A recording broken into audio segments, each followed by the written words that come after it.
গতকাল ছিল উল্টো রথযাত্রা। জগন্নাথ দেবের মাসি বাড়ি থেকে নিজ গৃহে প্রত্যাবর্তন। আর এই বিশেষ দিনে আমাদের উদয়নারায়ণপুরের ইসকন কর্তৃক পরিচালিত রথ শিলা থেকে যাত্রা শুরু করে রাজাপুর হয়ে আসে উদয়নারায়ণপুর। আর গত বছরের মতো এবছরও রাজাপুর জাগ্রত যুবগোষ্ঠী জগন্নাথ দেবের সেবার বিশেষ আয়োজন করেন। বিস্তারিত সেই বিশেষ মুহূর্তগুলো দেখি ভিডিওর মাধ্যমে।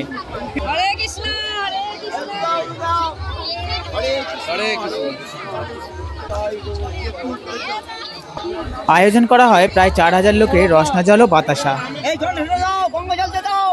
জগন্নাথ দেবের রথ রাজাপুর জাগ্রত যুবগোষ্ঠীর সামনে উপস্থিত হওয়ার আগেই এলাকার সমস্ত মানুষের হাজির হন এই সুন্দর মুহূর্তটিকে উপভোগ করার জন্য।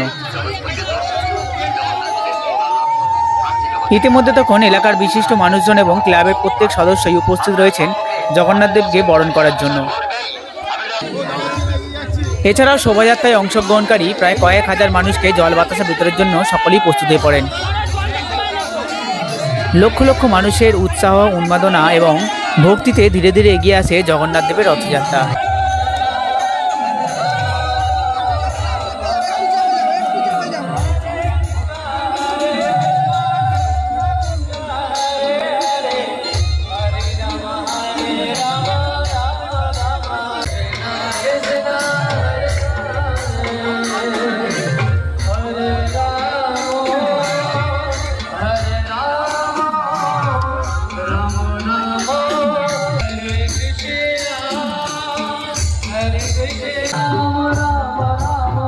ভক্তরা তখন সকলেই জগন্নাথ প্রেমে মাতোয়ারা।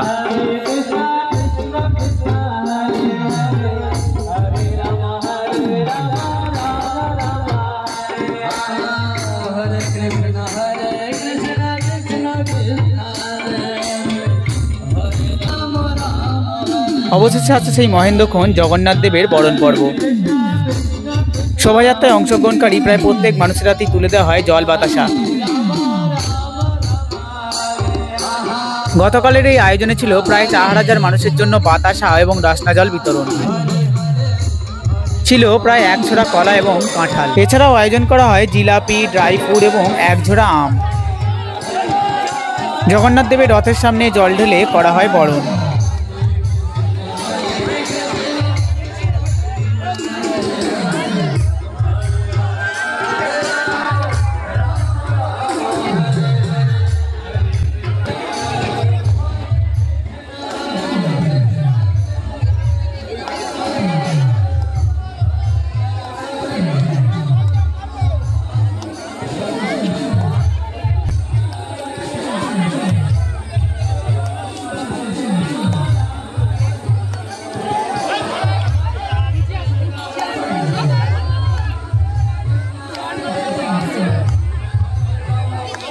জাগ্রত যুবগোষ্ঠীর পরিচালনায় আজকের এই আয়োজন বা উদ্যোগটা সকলের কাছে ছিল প্রশংসনীয়। পথ চলতি মানুষ সকলেই বেশ খুশি।